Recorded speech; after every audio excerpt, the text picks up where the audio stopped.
최근에 후배 교역자가 신문 기사 하나를 제게 보내왔는데 보니까 2003년도에 나온 기사인데요. 그 오래된 기사를 제게 보내줘서 보니까 눈에 떠있는 한 대목이 있었습니다. 적군보다 무서운 아군의 오인 사격. 그 어떤 내용이 좀 짐작이 가지 않습니까? 미국의 걸프전을 위시해 가지고 많은 전쟁에서 아군끼리 총질을 하다가 아군의 오인 사격에 그렇게 목숨을 잃는 군인들이 많다는 겁니다. 한 예로 임무 수행을 마치고 귀환하던 영국 공군 전폭기가 같은 아군인 미군이 쏜 패트리어트 미사일에 맞아서 격추돼 가지고 영국 군인 전원이 사망한 사건이 있었다는 겁니다. 그런가 하면은 1991년도에 있었던 걸프전 당시에 미국을 도와서 출전했던 영국 군 사망자 4분의 1이 아군인 미군의 총격으로 목숨을 잃었다는 겁니다. 미국을 도와주러 갔는데 그 미군의 총에 맞아 죽는 결과가 있다고 하니까 이게 얼마나 놀라운 일입니까? 그래서 그 당시 미국을 포함한 연합군들이 가장 두려워했던 것이 같은 편에 의한 오인 사격, 이걸 제일 두려워했다. 그런 내용의 기사였던 것입니다. 이게 참 저에게 인상적이었고요. 또 그런가 하면은 또 다른 후배가 또 이제 저에게 메일을 최근에 하나 보내줬는데 거기에 이제 자기가들은 강의를 들으면서 깨달았던 내용들을 이제 저한테 메일로 보내왔습니다.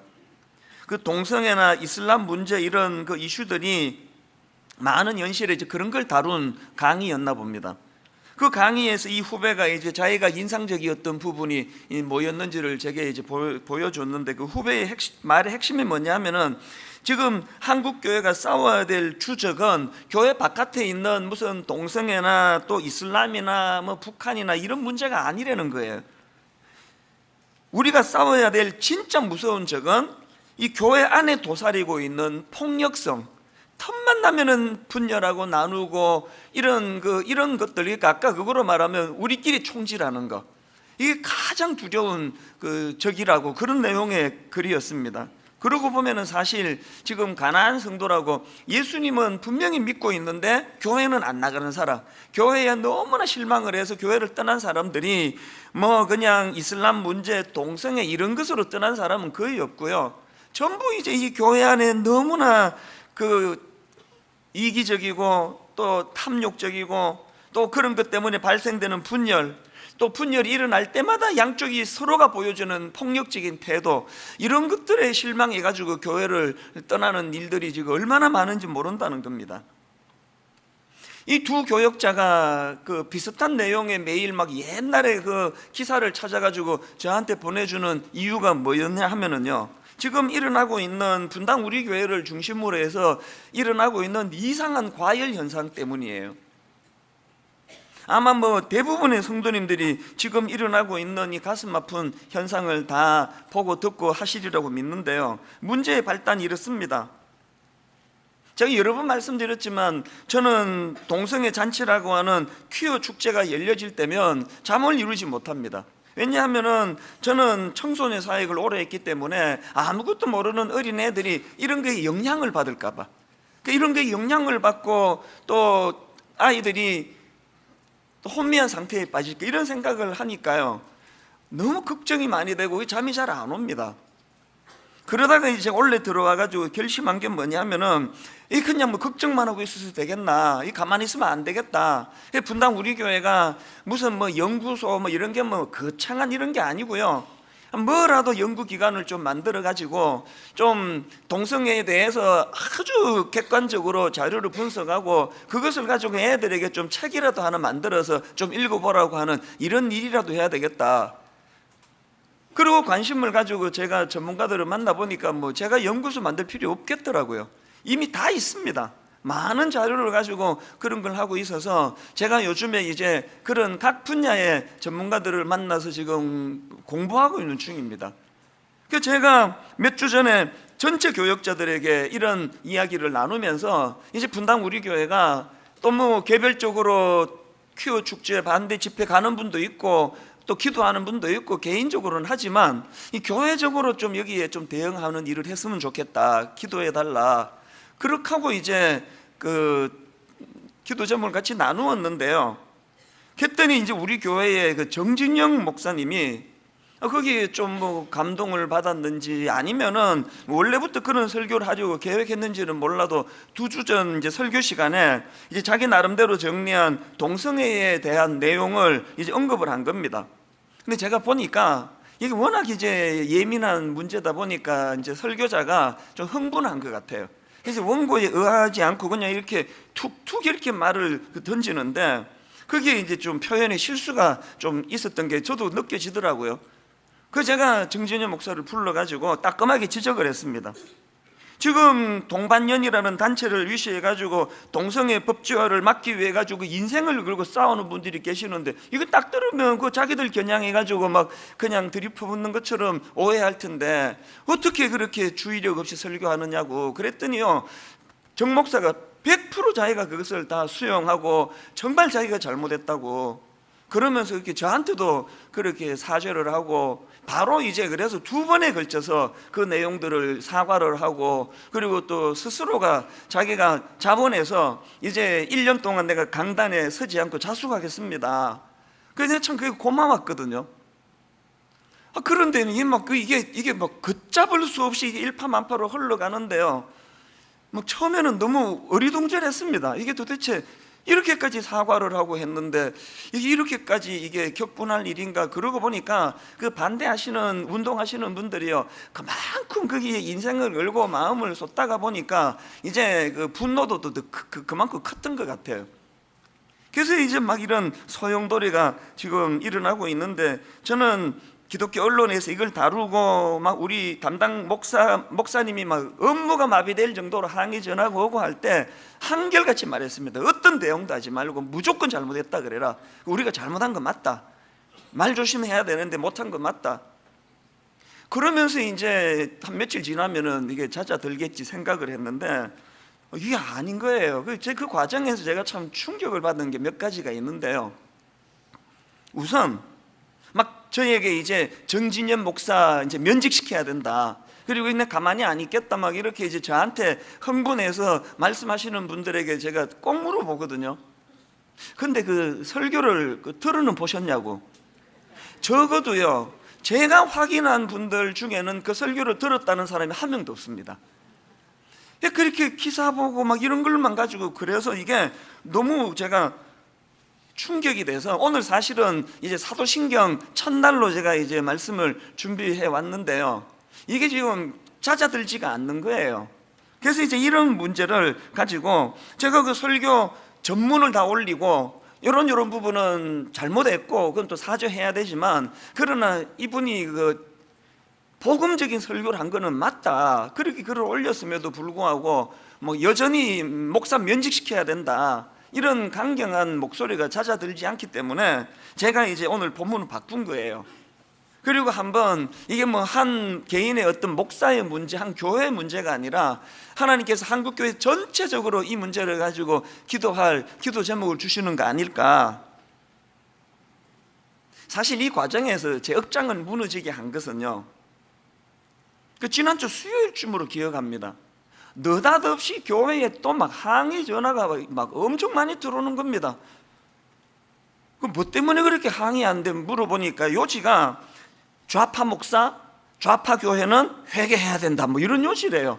그래서 너무 어리둥절했습니다. 우선 이게 무슨 말이지 이게 뚱딴지 같이. 그래서 제가 좀 알아보니까요, 누가 전해주는데 요즘 반동성애 운동으로 수고하시는 이모 교수님이라는 분이 있는데 이분이 페이스북에다가 이런 글을 옮겨 놓았대요. 이찬수 목사, 콤마, 신영복 교수를 존경합니다. 퀘션 마크로 이렇게 해가지고 글을 이제 옮겨 놓고는 이런 글을 썼답니다. 동성애는 이미 대세라는 부목사의 설교는 이제 우리 정진영 목사를 놓고 하는 말이죠. 동성애는 이미 대세라는 부목사의 설교는 단순한 해프닝이나 단순한 해프닝이 아니고 이런 위험한, 저를 보고 하는 거죠, 비성경적인 목회에서 비롯된 것일 수 있겠다고 그런 요지로 이제 글을 올렸다는 거예요. 제가 글을 보고도 이게 듣고도 뭔 소리인지 모르겠는 거예요. 이게 무슨 말이지? 갑자기 신영복 교수 이야기 왜 나오지? 그래서 저도 검색을 해보고 글을 찾아보니까요, 그게 어떻게 됐냐 하니까 그 옛날 설교를 다 찾아봤습니다. 수년 전에 했던 설교 중에 그때 이제 그 에스라 선지자가 보여주었던 이 함께의 정신, 이 함께의 정신이 귀한 글이 설교하면서 제가 그 신영복 교수가 쓴 책 제목 2개를 인용한 거예요. 더불어 숲, 또 여럿이 함께 숲으로 가는 길. 그래서 제가 이 책 제목을 소개하면서 제가 이렇게 말했더라고요. 제가 찾아봤습니다. 여러분, 이런 차원에서, 이게 중요합니다. 이런 차원에서 성공회대 신영복 교수님을 이런 면에서 존경하는데요, 제가 2번이나 강조했더라고요. 이런 차원에서, 이런 면에서. 그 어떤 면입니까? 제가 지금 에스라 선지자가 보여준 함께의 정신을 설교하는데 이런 제목의 책을 내는 이런 점에서 참 이건 참 존경스러운 거 아니냐는 그런 요지로 뭐 원고에 있는 것도 아니고요, 툭 나온 거 아니겠습니까? 이걸 가지고 이제 제가 막 인터넷에 떠도는, 지금 떠돌고 있습니다. 저와 관련된 동영상 하나 제목을 보고 내 기절하는 줄 알았습니다. 이찬수 목사가 김일성 주의자인 신영복을 존경한다고 말하는 동영상입니다. 괄로, 이 동영상 보고 너무 충격받음. 나는 그 글을 보고 충격을 받았습니다. 아니 여러분, 제가 지금 그 법정 스님의 무소유, 그 돌아가실 때 아무것도 남기지 않은 그 무소유가 난 너무 존경스럽습니다. 그러면 제가 불교 신자가 되는 겁니까? 그 김수환 추기경님의 그 검소함, 우리 모든 목사들이 다 본받아야 됩니다. 그분의 검소함을 나는 참 존경합니다. 그럼 내가 천주교 신자가 되는 겁니까?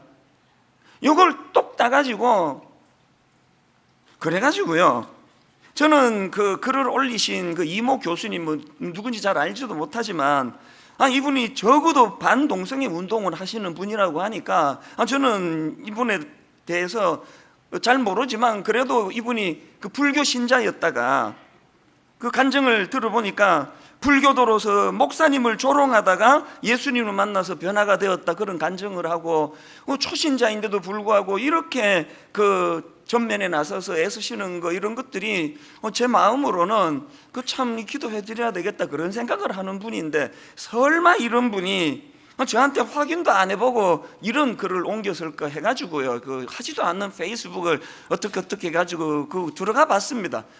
나 또 기절하는 줄 알았습니다. 그분의 그 글 밑에다가 댓글이 있는데 몇 개만 내가 소개해 드릴게요. 댓글 1, 이찬수 목사도 위험하네요. 사상이 그런 사람인 줄 몰랐는데 때가 되니 다 나오네요. 댓글 2, 이찬수의 본색을 드러내는군요. 결국 좌파 목사라는 것을 확실하게 알게 해주는 영상입니다. 댓글 3, 빨갱이가 목사로 취직하면 저렇게 됩니다. 어차피 믿음이 뭔지도 모르는 자들. 배교라는 단어도 아깝다. 배신할 만큼 마음에 예수를 품은 적이 있기나 했던가? 신영복 교수님이 저는 그분의 생각과 사상과 이런 데 별로 관심이 없고요, 또 그분을 제가 호도할 이유도 없고 존경할 이유도 없고, 이런 책 제목을 함께의 정신으로 제목을 쓴 거에 대해서 언급을 했더니 이걸 가지고 제가 지금 빨갱이가 돼 있는 거예요. 내가 그날 그 충격을 받은 게 뭐냐면요, 그래도 여러분 반동성애 운동하시는 참 신실하신 크리스찬의 그 사이트 아닙니까? 거기에 이런 글들에 대해서 누구 하나도 왜 함부로 그렇게 그런 글을 쓰느냐는 지적이 하나도 내 눈에는 안 보이는 거예요. 그게 너무 충격이 됐습니다. 그날 제가 억장이 무너진 게 뭔지 아세요? 제가 지난 보수 정권 10년 동안 내내 진보 진영 사람들한테 이찬수 목사는 보수다, 이찬수 목사는 꼴통 보수다, 그런 소리를 내가 10년 내내 시달렸거든요. 말만 하면은 저 꼴통 보수, 니 때문에 나라가 안 된다는 식으로 그렇게 내가 10년 내내 꼴통 보수 소리를 들으면서 욕을 얻어먹고 살았는데, 아니 어떻게 정부가 딱 바뀌는 순간에 제가 뭐가 달라졌습니까? 제가 딱 바뀌는 순간에 제가 빨갱이가 돼 있다는, 빨갱이가. 우선요 화도 안 나고요. 그분들이 다 크리스찬이니까 미워할 수 없잖아요. 동생들인데. 슬프더라고요. 그냥 이게 내부 총질이라는 게 이런 거구나. 이게 이단이 저를 죽이겠다고 작심하고 제가 그냥 노이로제 걸리도록 괴롭혀가지고 그러면요 제가 그 순교라도 되는 거 아닙니까? 그러다 죽으면 내부의 총질에 맞아 내가 죽으면, 제가 우울증 걸리고 그래가지고 내가 죽으면 이건 뭐가 되는 겁니까? 이게 제가 이런 글들에 대해서 그 좌절하는 게 뭐냐면요, 어떻게 공격하는 방식이 그렇게 양쪽이 똑같았냐는 거예요. 지난 보수 정권 10년 내내 그 툭하면은 왜 그 보수 신문을 이용하느냐, 인용을 왜 그런 신문에서 하느냐고. 아니 오늘 본문이랑 너무 적절한 조화되어 있는 그 본문인 걸 찾았는데 제가 신문 가려서 그거 다 빼면은 무슨 거리로 내가 설교합니까? 툭하고 설교하면은 왜 그 보수 진영의 누구를 인용을 하느냐고. 그래서 10년 내내 시달렸는데 이게 그냥 대상은 바뀌고 공격은 바뀌고 꼴통 보수에서 급진 그 진보주의자가 자의적으로 제가 변신을 했는데 공격 내용은 지금 똑같은 거 아닙니까? 왜 그 신영복 교수 책 인용하느냐는 그 얘기 아닙니까? 이제 슬픈 거예요. 그냥 너무너무 저질스러워가지고 우리 기독교가 말이에요, 그 사람들이 젊은 사람들이 그 이런 분위기에 지금 편성하는 거지. 이 시간이 갈수록 이게 점점 이게 심해져 가지고요. 그래도 그 지난 10년 동안 저를 꼴통 보수라고 그렇게 그냥 괴롭히고 못 살게 굴고 하는 그런 10년 동안에는 교회는 건들지 않았는데 요즘은 이제 이게 또 점점 심해져 가지고 아예 대놓고 이제 분당 우리 교회는 반기독교 좌파 교회라는 이런 글들이 이제 공공연하게 나오고 있으니까 제 마음이 두려운 거예요. 내가 그래서 나 때문에 이런 일이 벌어지고 있는 거니까. 솔직히 정진영 목사가 저기 어느 지방의 그 작은 교회의 부목사였다면 전혀 안 겪어도 되는 그 가슴 아픈 일을 저 때문에 겪는 거 아닌가. 정진영 목사는 너무너무 저한테 미안하지만 내가 정 목사에게 미안해요. 내가 이 사표를 내고 교회를 떠나면은 우리 교회가 이 오해를 벗게 되는 건가? 이번 일을 겪으면서 제가 또 하나 절망하는 게요, 우리 크리스찬들의 상상을 초월하는 무례함. 요 며칠 우리가 홈페이지 한번 들어보세요. 너무나 그 좋은 내용의 글을 쓰는 사람들이 어떻게 이렇게 무례할 수가 있는지. 예의라고는 눈 씻고 찾아봐도 저 59살이에요. 저보다 훨씬 어린 사람들에게 저를 대놓고 그냥 비방을 하는, 거기다가 끝까지 예의를 갖추어 가지고 만나서 얘기할까요? 언제든지 만나 드릴게요. 제가 속이 없어서 이렇게 하는 게 아니고요, 교회는요 죽어도 놓치면 안 되는 게 예의예요. 왜? 사랑은 무례히 행하지 않은 거라고 하나님이 말씀하시기 때문이에요. 이 모든 가슴 아픈 뿌리는 저는 에베소서 6장 12, 13절 말씀을 모르기 때문이라고 생각합니다. 우리의 씨름은 혈과 육을 상대하는 것이 아니요, 다시 들어보세요. 우리의 씨름은 혈과 육을 상대하는 것이 아니요 통치자들과 권세들과 이 어둠의 세상 주관자들과 하늘에 있는 악의 영들을 상대함이라.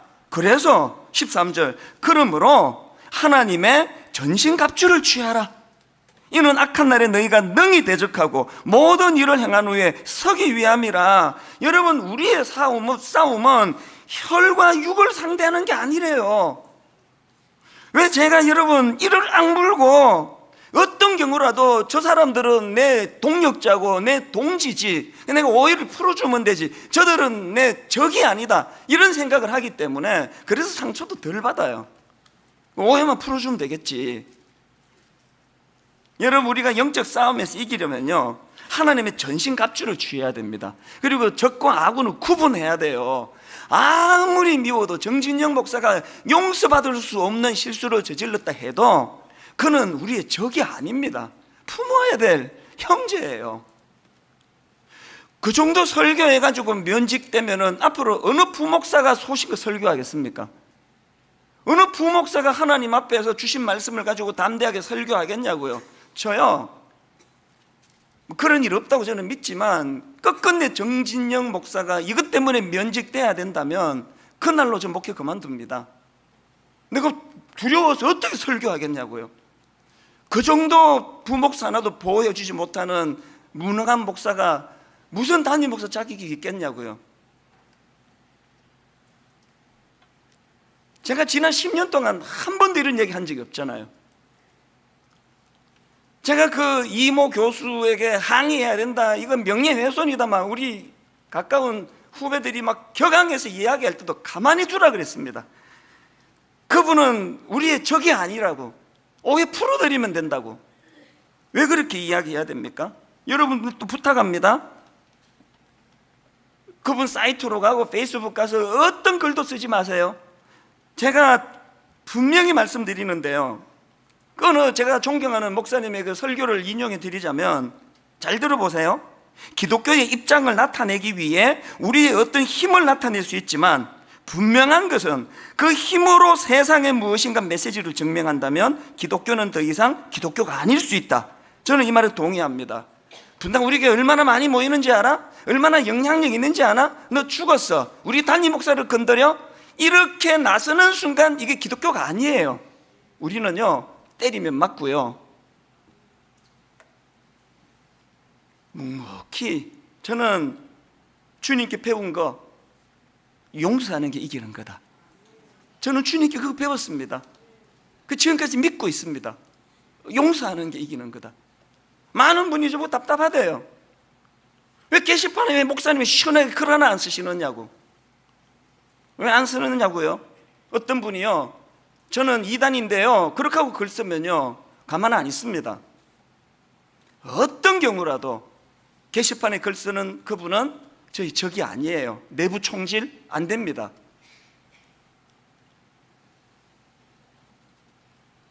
그냥 지난 몇 주간 많이 슬펐습니다. 그래서 주님은 이런 현실을 어떻게 보실까? 그래서 제가 이런 마음의 아픔을 가지고 묵상하다가 발견한 게 오늘 본문에서의 주님의 질책이에요. 여러분 마태복음 23장 23절 24절 한 목소리로 같이 한번 읽어보시겠습니다.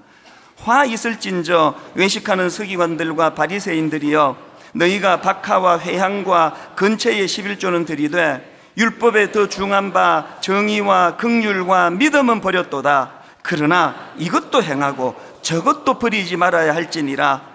맹인된 인도자여, 하루살이는 걸러내고 낙타는 삼키는도다. 저는 요 며칠 동안에요, 하루살이는 걸러내고 낙타는 삼키는도다, 이 주님의 말씀을 오래 제가 지금 묵상하고 있는 중이에요.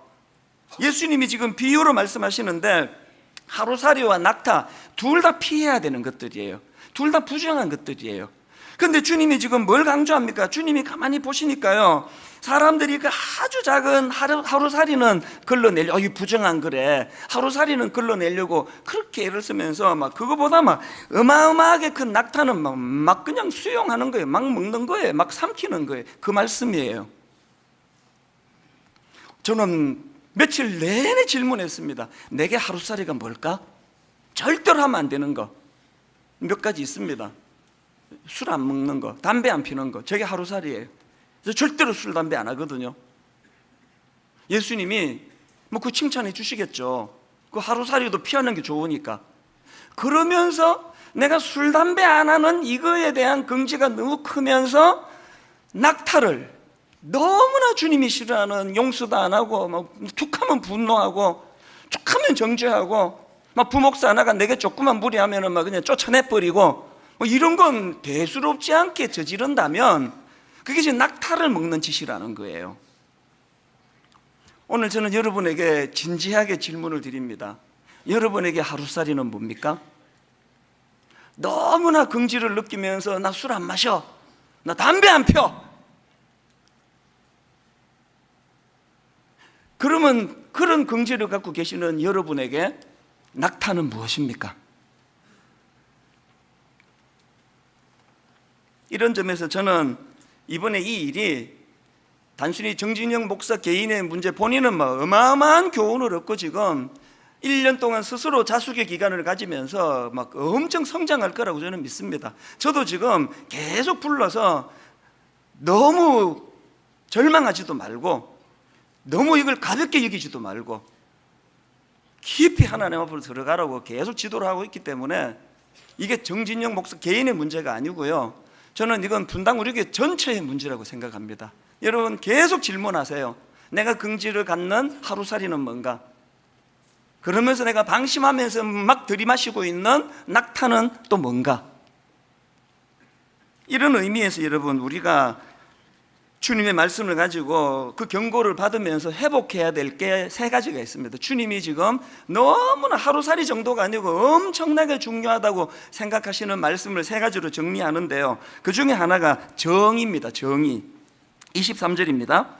화 있을진저 외식하는 서기관들과 바리새인들이여, 너희가 박하와 회향과 근처의 11조는 들이되 율법에 더 중한 바 정의와 긍휼과 믿음은 버렸도다. 제일 먼저 나오는 게 정의예요. 그래서 제가 이 정의가 원어로 어떻게 되어 있나 보니까 이게 크리시스라는 단어인데요, 바우어 사전에 의하면 이걸 이렇게 설명합니다. 크리시스는 심판, 재판의 의미로 주로 사용되는데 오늘 본문에서는 옳음, 정당함, 정의, 이런 의미로 사용됐다는 겁니다.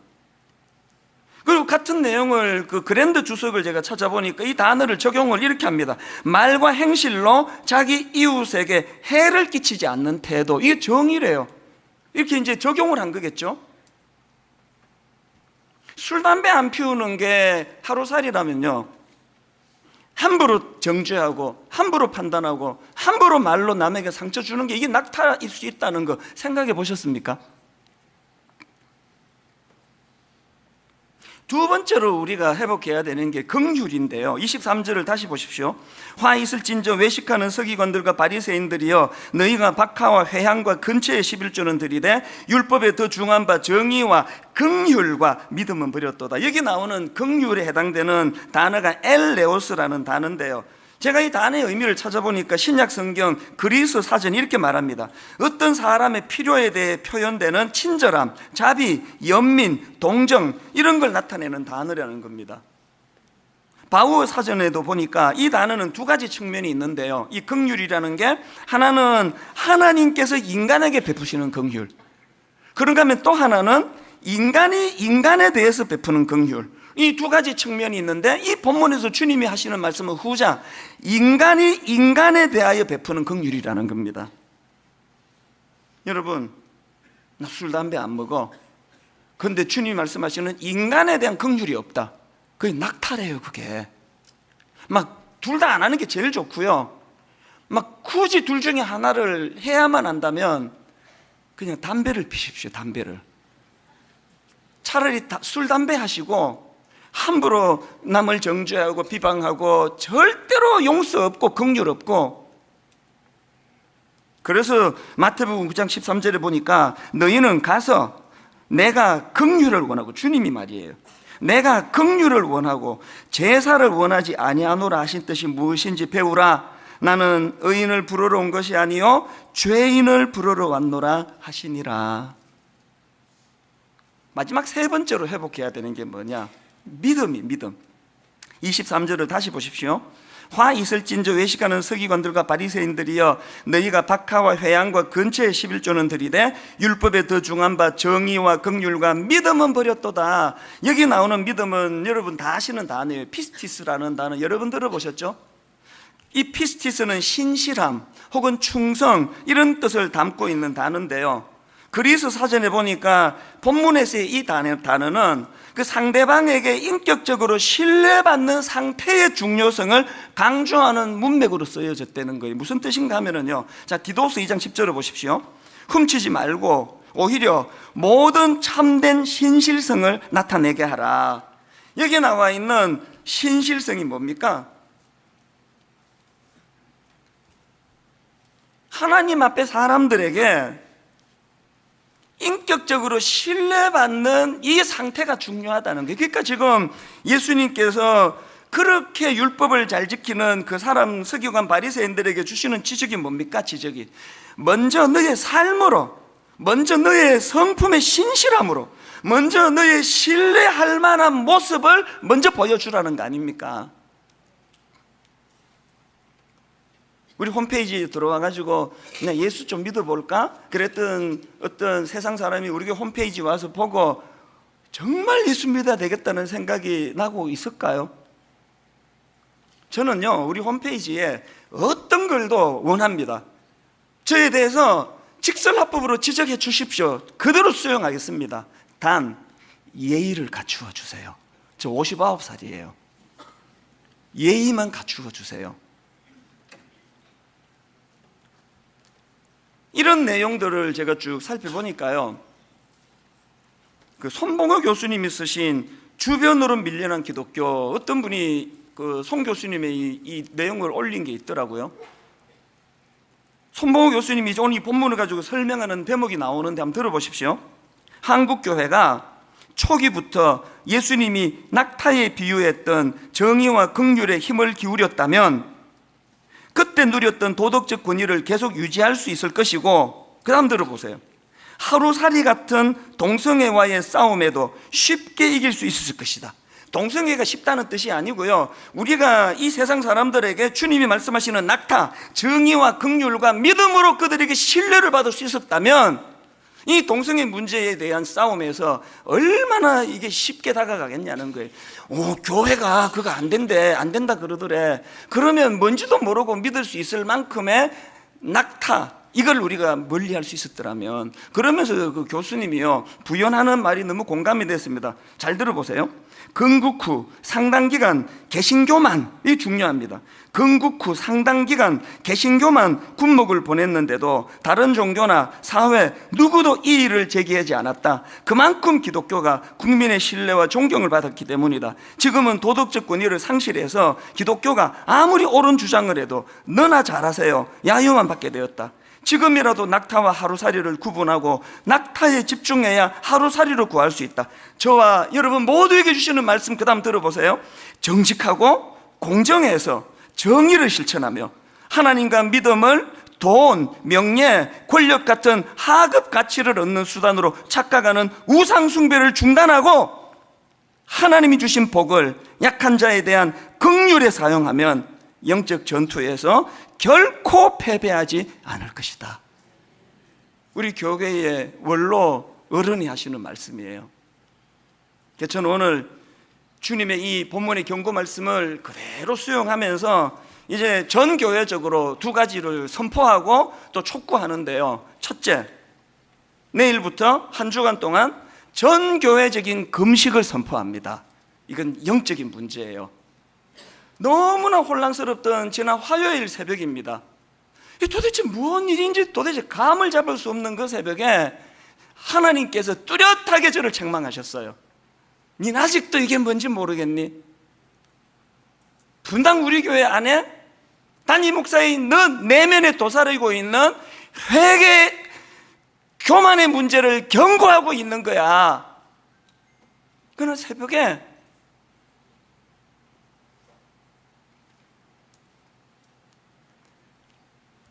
그날 제가 두 끼 금식을 하면서 전 교역자 모아놓고 말했습니다.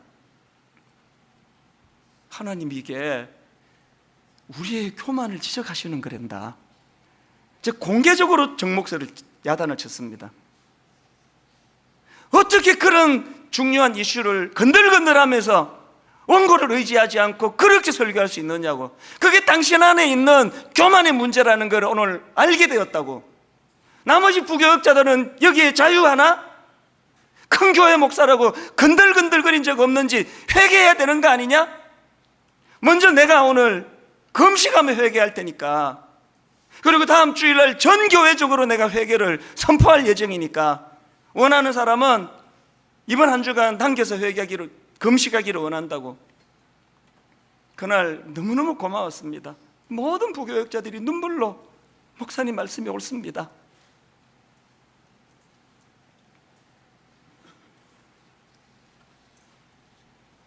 저는요, 그렇게 저를 교회로 항의 전화 오게 만들고 저를 매도한 그 이모 교수가 이상하게 밉지가 않아요. 위선 떠는 거 아닙니다. 순간도 밉지가 않아요. 오히려 미안했습니다. 왠지 아십니까? 그 초신자예요. 불교에서 예수님이 얼마 되지 않은 그분을 갑자기 전투복 입혀가지고 전사로 지금 그분을 온 교회들이 떠받들면서, 그분이 놓치게 된 게 뭐예요? 불교와는 다른 기독교만의 진짜 깊이 있는, 이게 불교와 다른 복음의 능력이구나, 이거를 전해줄 기회도 없이 전투복 입혀가지고 너무 미안한 거예요, 그분에게. 이게 기독교입니까? 이게 기독교입니까? 잡으려고 몇 년째 설교를 뒤져가지고 그 책 인용 한마디 안 걸가지고 빨갱이라는 소리를 만들게 하는, 이게 기독교입니까? 이게 기독교면은 저는 더 험한 말 나올까봐 내가 방금 절제했습니다. 이게 기독교입니까? 여러분, 이게 기독교입니까? 이게? 그분에게 전투복 입히기 전에 진짜 기독교의 진수, 손양호 목사님 두 아들 죽인 그 원수를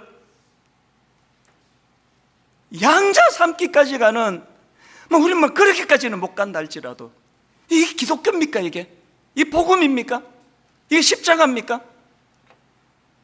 그 젊은 목사가 그렇게 지금 초죽음이 돼서 사과하고 1년 동안 강단에 안 쓰겠다고 스스로가 자처하고, 저는 지금 정진윤 목사가 지금 우울증 올까봐 조마조마한 사람에게 제가 행정 목사 보고 자꾸 체크해라, 그리고 나한테 자꾸 내가 절대로 화나 있지 않다고, 미워하지 않는다고 자꾸 전해달라, 여러 목사한테 내가 부탁합니다.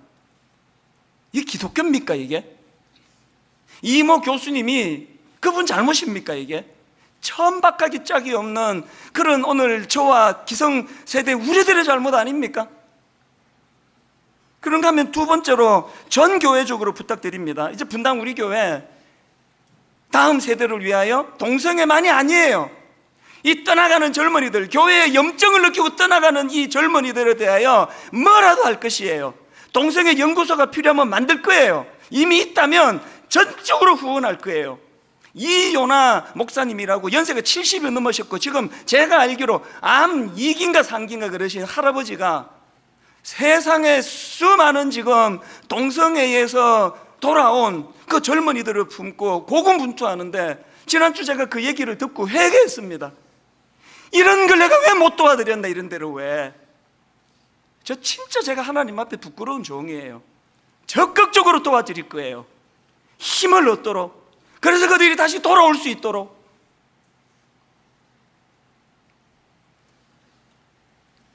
제가 왜 그 주일만 지나면은 월요일, 화요일 저한테 메일을 보내주는 그 대학생이 하나 있다고 얼마 전에 말씀드렸잖아요. 목사님 오늘 설교 이렇게 잘 들었습니다, 목사님 이렇게 저렇게 잘 들었습니다.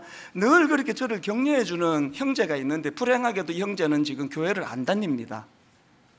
정확하게 말하면 가나안 성도 교회를 떠났습니다. 이 형제가 출석하는 교회가 둘로 쪼개지고 성도들끼리 싸우고 다투고 반목하고 갈등하는 모습을 보면서 이 형제가 교회를 떠나버렸어요. 지금 유일하게 제 설교 다운받아서 지금 신앙을 지금 유지하고 있는 형제인데요, 한 번은 이런 글을 보내줬습니다. 저한테 이 형제가 맨날 싸우는 이런 한국 기독교 상황을 학교 기독교 수업 시간에 다루며 연대 다니는 학생이거든요. 이 기독교 학교 아닙니까? 미션 스쿨 아닙니까? 맨날 싸우는 이런 한국 기독교 상황을 학교 기독교 수업 시간에 다루며 많은 학생들이 개독교라고 비판하는 상황에서 많은 학생들 앞에서 한 명의 기독교인으로서 정말 미안하고 무거운 책임감을 느낀다고 사과했습니다. 왜 얘가 사과를 해야 돼요? 왜 얘가 뭘 잘못해가지고 얘가 사과를 해야 되느냐고요. 우리 같은 목사들이, 수많은 기성세대 사람들이 기독교를 이렇게 저질로 만들어버리고 우리가 사과해야지. 이 형제가 얼마나 신실한 크리스찬인지 아십니까? 한 번은요, 또 메일이 왔어요. 학교 수업 중에 의과대학을 다니거든요. 수업 중에 자기가 대놓고 동성애를 반대하는 그런 의견을 냈는데, 그 일로 야유와 질타와 핍박이 얼마나 쏟아졌는지, 그 일 이후로 자꾸 식은땀이 흐르고 공황장애가 올 것 같은 그런 상황이었다고 메일이 왔는데, 제가 그 메일을 보고요, 제가 분당 우리 교회 담임 목사로서 겪는 이걸 내가 힘들다 그러면 난 양심불량이라 생각했습니다. 여러분, 이 젊은 크리스찬들이 이렇게 잘 믿으려고 애를 쓰는데 좀 이렇게 힘은 못 실어줘도 어떻게 이렇게 유치한 기독교로 자꾸 전락을 시키시느냐고요. 용서가 안 되는데 그게 무슨 기독교입니까? 그게 내부에서 우리끼리 총질하고 있는데, 골리앗은 여기서 지금 발작 끼고 구경하고 있는데,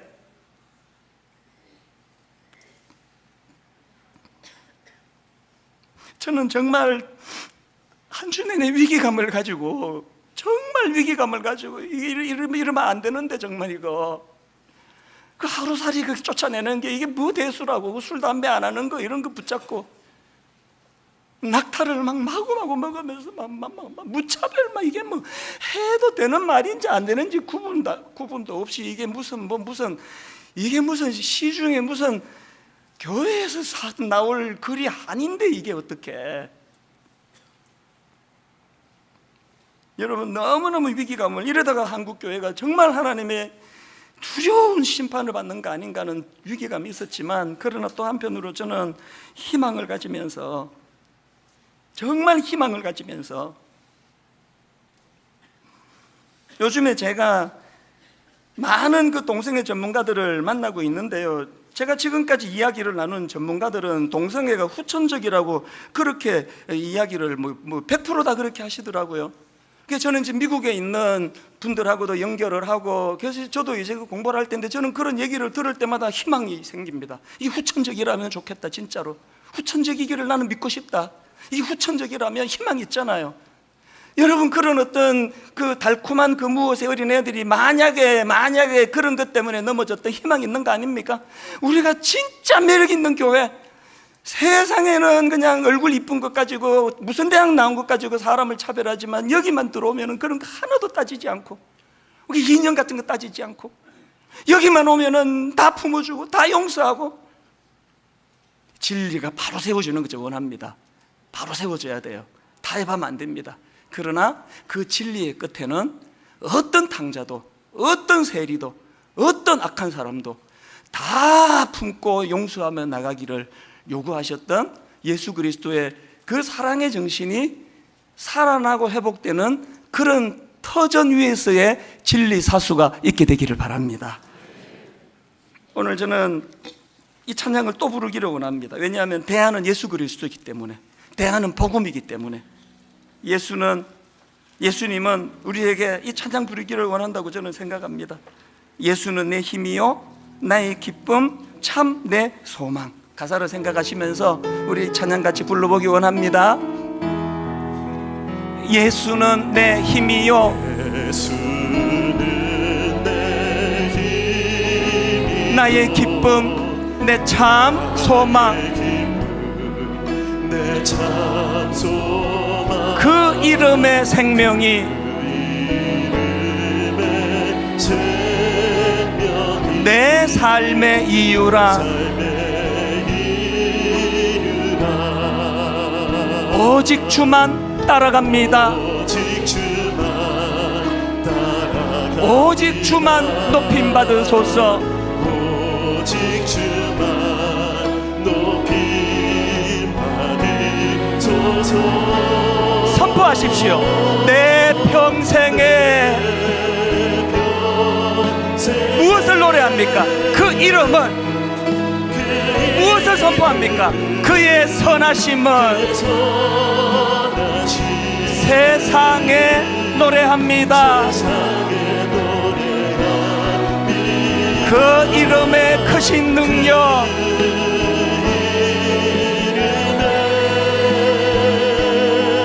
크신 능력, 영원한 생명이 내 삶의 이유라. 우리 같이 두 가지를 놓고 기도하셔야 되는데요, 첫째는 회개입니다. 회개예요. 그 아무 죄도 없는 어린 대학생이 이렇게 비참해진 기독교를 내가 용서를 구한다는 이런 말 나오지 않도록 우리가 회개해야 됩니다. 그런가 하면은 두 번째 기도 제목이 이겁니다. 교회 밖으로 떠나간 다음 세대가 돌아오게 하여 주시옵소서. 아버지, 우리들의 이런 저질스러운 모습 때문에 염증을 느끼며 교회를 떠나갔던 수많은 젊은이들이 다시 교회로 돌아올 수 있기를 원합니다. 그 일을 위하여 우리가 회개의 자리로 나가기 원합니다. 이 두 가지를 가지고 우리 통성으로 같이 기도하기 원합니다. 같이 기도하시겠습니다. 살아계신 하나님 아버지, 아버지 하나님 주님의 그 십자가의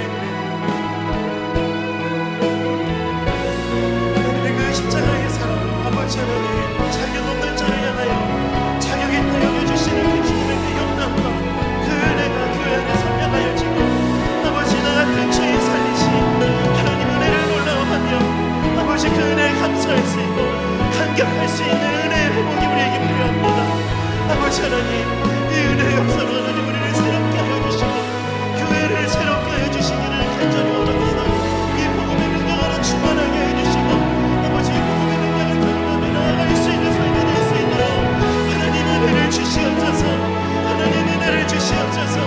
아버지 하나님 아버지 누군가를 용서할 수 있는 그 십자가의 사랑, 누군가를 용납할 수 있는 아버지의 마음, 아버지 하나님 우리에게 그 은혜를 주시고 아버지 이 은혜의 정신 위에 아버지 든든히 서갈 수 있는 아버지 교회되게 하여 주시옵소서. 하나님 아버지, 목사인 저를 용서해 주시고 기성세대인 저희들의 죄를 용서하여 주시기를 원합니다. 하루살이를 쫓아내는 것에 엄청난 긍지를 가지고 살아가면서 그 무서운 낙타는 꿀꺽꿀꺽 삼키고 있는 자기를 보지 못하는 우리들의 초라함을 용서하여 주시기를 원합니다.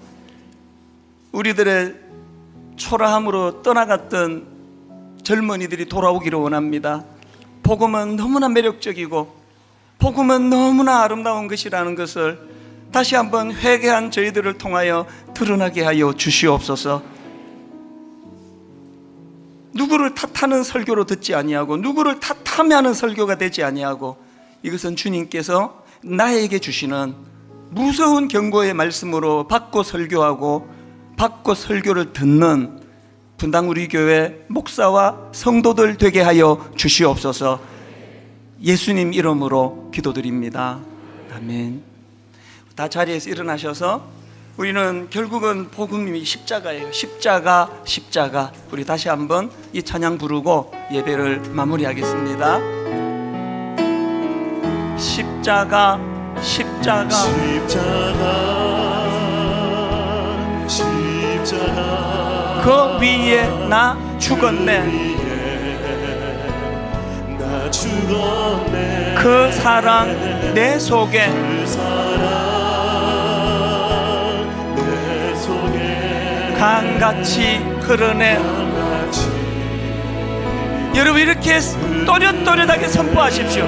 그의 생명 내 속에, 그의 능력 내 안에, 그의 소망 내 삶에,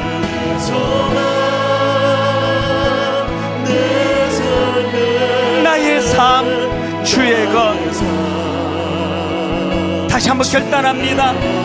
십자가, 십자가, 십자가 그 위에 나 죽었네.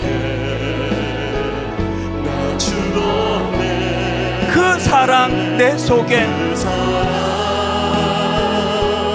내 속에 강같이 흐르네. 강같이 그 사랑 내 속에 강같이 흐르네.